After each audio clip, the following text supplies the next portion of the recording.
Herbert West, the Reanimator. Chapter 1. From the Dark. Of Herbert West, who was my friend in college and in afterlife, I can speak only with extreme terror. This terror is not due altogether to the sinister manner of his recent disappearance, but was engendered by the whole nature of his life work, and first gained its acute form more than 17 years ago, when we were in the third year of our course at the Miskatonic University Medical School in Arkham. While he was with me, the wonder and diabolism of his experiments fascinated me utterly, and I was his closest companion. Now that he's gone and the spell is broken, the actual fear is greater. Memories and possibilities are ever more hideous than realities. The first horrible incident of our acquaintance was the greatest shock I ever experienced, and it is only with reluctance that I repeat it. As I have said, it happened when we were in the medical school, where West had already made himself notorious through his wild theories on the nature of death and the possibility of overcoming it artificially. His views, which were widely ridiculed by the faculty and his fellow students, hinged on the essentially mechanistic nature of life and concerned means for operating the organic machinery of mankind by calculated chemical action after the failure of natural processes. In his experiments with various animating solutions, he had killed and treated immense numbers of rabbits, guinea pigs, cats, dogs and monkeys, till he had become the prime nuisance of the college. Several times he had actually obtained signs of life in animals supposedly dead, in many cases violent signs, but he soon saw that the perfection of this process, if indeed possible, would necessarily involve a lifetime of research.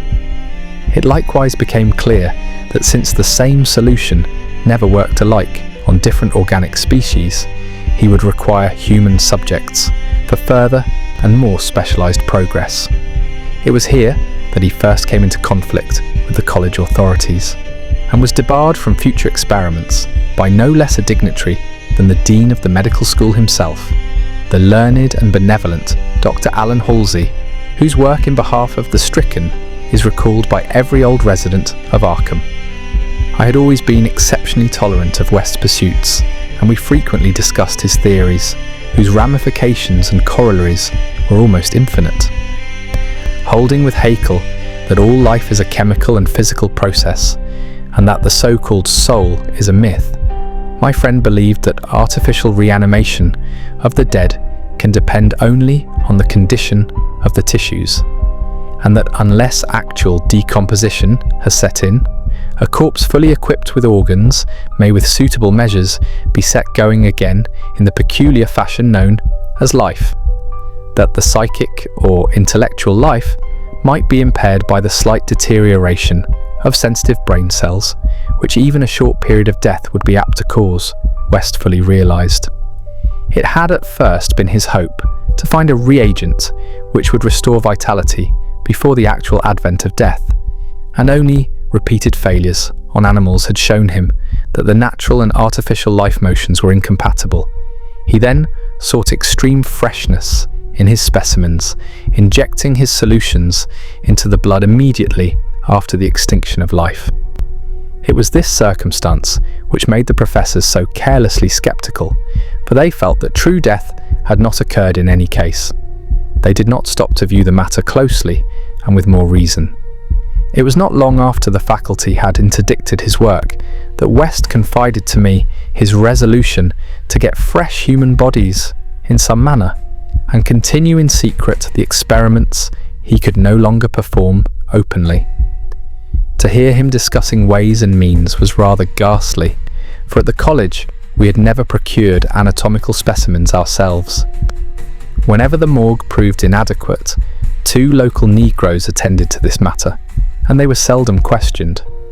West was then a small, slender, spectacled youth with delicate features, yellow hair, pale blue eyes, and a soft voice, and it was uncanny to hear him dwelling on the relative merits of Christchurch Cemetery and the Potter's Field.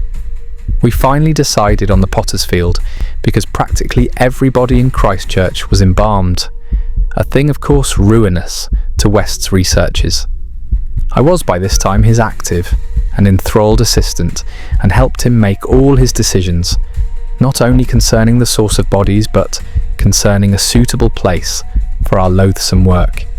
It was I who thought of the deserted Chapman farmhouse beyond Meadow Hill, where we fitted up on the ground floor an operating room and a laboratory, each with dark curtains to conceal our midnight doings. The place was far from any road, and in sight of no other house, yet precautions were nonetheless necessary, since rumours of strange lights, started by chance nocturnal roamers, would soon bring disaster on our enterprise. It was agreed to call the whole thing a chemical laboratory if discovery should occur.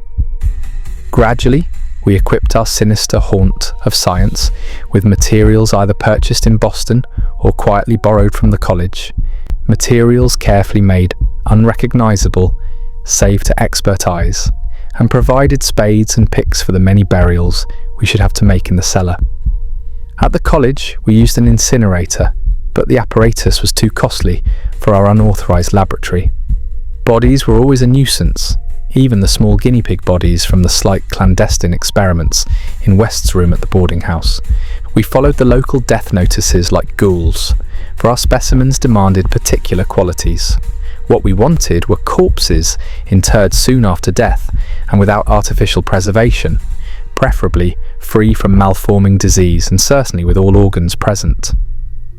Accident victims were our best hope. Not for many weeks did we hear of anything suitable, though we talked with morgue and hospital authorities, ostensibly in the college's interest, as often as we could without exciting suspicion. We found that the college had first choice in every case, so that it might be necessary to remain in Arkham during the summer, when only the limited summer school classes were held. In the end, though, luck favoured us, for one day we heard of an almost ideal case in the Potter's Field. A brawny young workman drowned only the morning before in Sumner's Pond, and buried at the town's expense without delay or embalming. That afternoon we found the new grave, and determined to begin work soon after midnight. It was a repulsive task that we undertook in the black small hours, even though we lacked at that time the special horror of graveyards, which later experiences brought to us. We carried spades and oil-dark lanterns, for although electric torches were then manufactured, they were not as satisfactory as the tungsten contrivances of today. The process of unearthing was slow and sordid. It might have been gruesomely poetical if we had been artists instead of scientists, and we were glad when our spades struck wood. When the pine box was fully uncovered, Wes scrambled down and removed the lid, dragging out and propping up the contents. I reached down and hauled the contents out of the grave, and then both toiled hard to restore the spot to its former appearance. The affair made us rather nervous, especially the stiff form and vacant face of our first trophy, but we managed to remove all traces of our visit. When we had patted down the last shovelful of earth, we put the specimen in a canvas sack and set out for the old Chapman place beyond Meadow Hill. On an improvised dissecting table in the old farmhouse, by the light of a powerful acetylene lamp, the specimen was not very spectral looking. It had been a sturdy and apparently unimaginative youth of wholesome plebeian type, large-framed, grey-eyed and brown-haired, a sound animal without psychological subtleties, and probably having vital processes of the simplest and healthiest sort. Now with the eyes closed, it looked more asleep than dead, though the expert test of my friend soon left no doubt on that score. We had at last what West had always longed for, a real dead man of the ideal kind, ready for the solution as prepared according to the most careful calculations and theories for human use. The tension on our part became very great. We knew that there was scarcely a chance for anything like complete success, and could not avoid hideous fears at possible grotesque results of partial animation. Especially were we apprehensive concerning the mind and impulses of the creature, since in the space following death, some of the more delicate cerebral cells might well have suffered deterioration. I myself still held some curious notions about the traditional soul of man, and felt an awe at the secrets that might be told by one returning from the dead. I wondered what sights this placid youth might have seen in inaccessible spheres, and what he could relate if fully restored to life. But my wonder was not overwhelming, since for the most part I shared the materialism of my friend. He was calmer than I as he forced a large quantity of his fluid into a vein of the body's arm, immediately binding the incision securely. The waiting was gruesome, but West never faltered.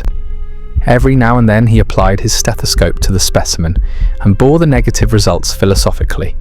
After about 3/4 of an hour, without the least sign of life, he disappointedly pronounced the solution inadequate, but determined to make the most of his opportunity and try one change in the formula before disposing of his ghastly prize. We had that afternoon dug a grave in the cellar and would have to fill it by dawn, for although we had fixed a lock on the house, we wished to shun even the remotest risk of a ghoulish discovery. Besides, the body would not be even approximately fresh the next night. So taking the solitary acetylene lamp into the adjacent laboratory, we left our silent guest on the slab in the dark, and bent every energy to the mixing of a new solution. The weighing and measuring supervised by West with an almost fanatical care. The awful event was very sudden and wholly unexpected. I was pouring something from one test tube to another, and West was busy over the alcohol blast lamp, which had to answer for a Bunsen burner in this gasless edifice, when from the pitch-black room we had left there burst the most appalling and demoniac succession of cries that either of us had ever heard. Not more unutterable could have been the chaos of hellish sound if the pit itself had opened to release the agony of the damned, for in one inconceivable cacophony was centred all the supernal terror and unnatural despair of animate nature. Human it could not have been. It is not in man to make such sounds, and without a thought of our late employment or its possible discovery, both West and I leapt to the nearest window like stricken animals, overturning tubes, lamp and retorts, and vaulting madly into the starred abyss of the rural night. I think we screamed ourselves as we stumbled frantically toward the town, though as we reached the outskirts we put on a semblance of restraint, just enough to seem like belated revellers staggering home from a debauch. We did not separate, but managed to get to West's room, where we whispered with the gas up until dawn. By then we had calmed ourselves a little with rational theories and plans for investigation, so that we could sleep through the day, classes being disregarded. But that evening, 2 items in the paper, wholly unrelated, made it again impossible for us to sleep. The old deserted Chapman house had inexplicably burned to an amorphous heap of ashes that we could understand because of the upset lamp.